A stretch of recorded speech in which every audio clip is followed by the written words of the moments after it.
Kita balik lagi di Generasi Mecin, masih dari Albergo Resto and Lounge di Beleza Suites, ngomongin suara-suara perpecahan di Golkar ya, di pasca pemilu kemarin. Mau dilanjutkan oleh Pak Bamsud, ada suara-suara seperti itu, Mbak Marlin.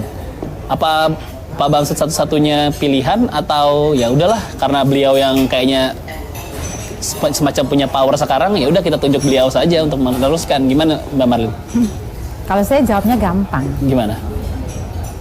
Jawaban itu sebenarnya saya arahkan ke teori kepemimpinan. Oke. Iya, harus ada jadi teori kepemimpinan. Landasannya ilmu teori, tapi iya. Sebelum kita masuk teori kepemimpinan, sepertinya kita sudah disambut oleh makanan dan minuman cemilan dari Albergo Resto and Lounge yang sangat menggoda sekali. Ya, ini obat kurus ini. Iya, selamat siang, silahkan.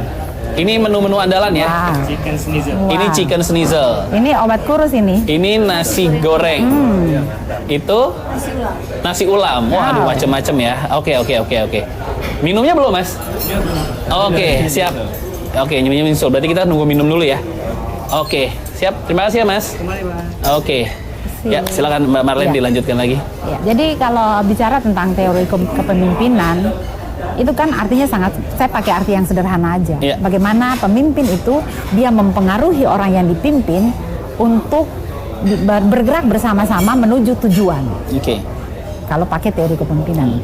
Jadi kalau saya ya bicara tentang Pak Bambang Susatyo atau Pak Erlangga, kalau kita tidak bisa apple to apple nih, karena memimpin sebuah organisasi dengan durasi waktu yang memang seperti tadi Mas Jerry bilang, itu kan juga harus ada tolak ukurnya. Yeah. Tetapi kalau saya, ini soal bagaimana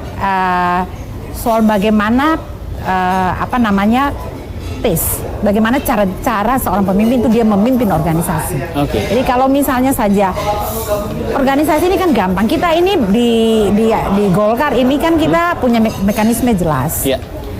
Munaslup di Bali itu telah merumuskan program umum yang harus dilaksanakan oleh DPP. Yeah. Baca ketua umum. Kita punya panca sukses ya. Ada sukses konsolidasi, sukses akselerasi dan transformasi, sukses konsolidasi untuk demokrasi, kemudian sukses untuk pencapaian 2045. Ini poin-poin di Munaslup terakhir ya? Itu yang sebenarnya tugas yang harus diemban untuk dilaksanakan oleh ketua umum dan jajarannya sampai ke tingkat bawah. Dan dari poin-poin itu ada yang tidak terlaksana? Kalau saya bilang sebenarnya sih bukan tidak terlaksana, sudah berjalan. Tetapi konsolidasi organisasi, menurut saya mesin partai tidak berjalan. Mesin partai tidak berjalan? Mesin partai tidak berjalan dari tingkat pusat sampai ke daerah. Jawabannya di mana? Kita turun. Kehilangan sekitar 8 kursi. Yeah. Oke, itu berarti mesin partai tidak bergerak. Yang kedua, saya ambil contoh aja di Maluku, itu kepala daerah yang mendapatkan rekomendasi dari Golkar itu tidak kerja untuk partai. Oke, salahnya di siapa? Artinya salahnya di pucuk pimpinan. Harus ada tindakan yang tegas. Sebelum terjadi pemilu, itu semua harus dikonsolidasi. Sukses konsolidasi tadi itu harus diejawantakan. Sehingga tujuannya tercapai, kita sukses pemilu, sukses pilpres, sukses pileg.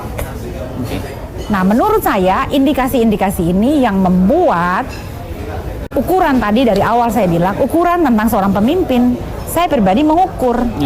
Terhadap ini kita punya pilihan. Bahwa pilihan itu harus kita ambil. Semua pilihan itu pasti ada risikonya. Tetapi pilihan harus diambil, nanti kita manage resikonya. Menurut saya seperti itu. Mas Jerry, mau ditanggapin? Ya, saya pikir ini sesuatu yang dinamis ya. Artinya artinya ini boleh-boleh saja ya, namanya perbedaan atau mungkin perbedaan sikap ya, atau mungkin perbedaan pilihan. Saya pikir wajar-wajar saja dalam demokrasi, apalagi dalam Partai Golkar. Karena kalau kita lihat sejarahnya Partai Golkar ini, kita tidak pernah sepi ya. Setiap kali munas ya, setiap kali pemilihan. Setiap munas dan selesai munas pasti akan ada dinamika tidak hanya dinamika, bahkan mungkin ada semacam faksionalisasi lah dalam Partai Golkar sesaat yang akan menentukan pemilihan ketua umumnya. Ya, saya pikir itu wajar dan saya pikir itulah bagian dari indahnya Partai Golkar yang demokratis ya, bahwa ada suara-suara yang menginginkan adanya perubahan. Oke, kita lihat, kita tampung, kita sama-sama bertarung di Munas. Karena apapun Munas itu adalah forum keputusan tertinggi dan juga forum pemilihan ketua umum ya. Dan saya ingin sampaikan bahwa yang penting kalau bagi saya, bagaimana kita melihat kepemimpinan Pak Erlangga ini secara komprehensif itu pertama. Dilihat dari segi waktu, dilihat dari segi periodisasi, ya, dilihat dari segi pencapaian. Ya. Kalau kita lihat satu persatu, memang kita tidak bisa katakan itu 100% luar biasa. Memang betul. Tapi jangan lupa bahwa pada saat Pak Erlangga, Pak Ketum ini menjadi ketua umum, itu dilanda begitu banyak tantangan yang seperti saya sebutkan tadi, dan terbukti beliau berhasil memanage itu menjadi sebuah hal yang positif ya. Walaupun memang mungkin ada penurunan kursi, tapi kita lihat dalam 1,5 tahun memimpin Partai Golkar yang sedemikian banyak tantangan dan juga isunya, dan mengelola isu itu, dan juga dalam waktu relatif singkat mampu menjawab dalam hasil di pemilu dan juga di pilpres ya. Saya pikir itu bisa dijadikan sebuah prestasi Pak Erlangga. Lalu yang kedua, jangan lupa bahwa kita bisa lihat bahwa Pak Erlangga ini juga memiliki tugas-tugas ya yang strategis ya sebagai menteri ya di kabinet Pak Jokowi. Dan kita lihat kalau dari segi itu sebagai kader Golkar dan juga sebagai menteri, beliau terbukti sukses dalam tugas-tugasnya ya, membantu cita-cita Pak Jokowi dalam konsep nawacitanya yang dituangkan dalam program-program di perindustrian ya. Saya pikir itu sebuah hal yang kita bisa apresiasi. Dan ketiga, kalau saya lihat bahwa periodisasi Golkar ini dan kita lihat sebagai sebuah hal yang kita harus konsisten menurut saya. Kenapa saya bilang begitu? Karena Munaslup yang kemarin itu kan di Desember 2017. Memang betul ya, mungkin itu adalah sebuah konvensi kesepakatan yang memang kita biasanya dilakukan sesuai dengan bulan yang terakhir dilakukan. Contoh kalau Desember 2017 melanjutkan periodisasi itu Pak Setia Novanto sampai dengan 2019, lazimnya, wajarnya itu adalah di Desember 2019. Bulan ketemu bulan ya? Bulan ketemu bulan. Evaluasi itu juga bagus dilakukan ya. Bisa dilakukan pada saat rapat pleno, bisa dilakukan juga pada saat Munas nanti. Tetapi yang ingin saya katakan adalah secara menyeluruh, secara komprehensif ya, Pak Erlangga beserta jajarannya, DPP, termasuk juga saya, karena saya juga duduk di DPP. Saya pikir kami juga sudah berjuang secara maksimal dan juga berjuang secara optimal ya, bagaimana bisa menjadikan Partai Golkar ini sebagai partai yang eksis, yang signifikan, dan itu dibuktikan dalam perhelatan Pilpres dan juga pemilu, di mana suara kita nomor 2 secara kursi di parlemen, dan juga kita memenangkan Pak Jokowi. Dan bisa dikatakan bahwa kita berperan dalam partai koalisi dalam rangka untuk mewujudkan ya kemenangan masyarakat yang dituangkan dalam Pilpres 2019 ya. Saya pikir itulah sebuah hal yang menjadi catatan ya. Ini minumannya udah datang dulu Mas Jerry. Silakan masuk dulu Mas. Kayaknya seger banget nih. Ini warna putih apa warna kuning? Itu leci. Leci sirup atau leci jus sih? Jus ya. Mangga. Mango juice. Fresh juice atau sirup? Fresh juice. Dan satu lagi ini orange. Orange juice. Kuning semua cocok. Oh iya benar. Iya.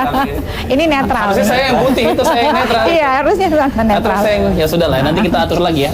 Kita konsolidasi lagi makanan dan minuman ini. Tapi gini, yang sebenarnya saya pengen tahu internal di Golkar sendiri gimana meredam kader-kader yang semakin di sini semakin keluar sebenarnya. Bahkan kemarin sempat keluar surat terbuka sampai ke Pak Akbar Tanjung. Ada suara kebuka. Nah, dari internal Golkar sendiri, dari Mas Jerry, iya, gimana cara kita selesai abis ini kali ya, kita minum dulu ya. Gimana cara internal Golkar juga meredam kader-kadernya supaya tidak terlalu kebuka banget sih sebenarnya, sekarang semakin terbuka soalnya. Mungkin kalau Ibu Marlin lebih ya terbuka aja lah sekalian gitu ya. Abis ini kita bahas lagi, jangan kemana-mana, tetap di Generasi Mecin.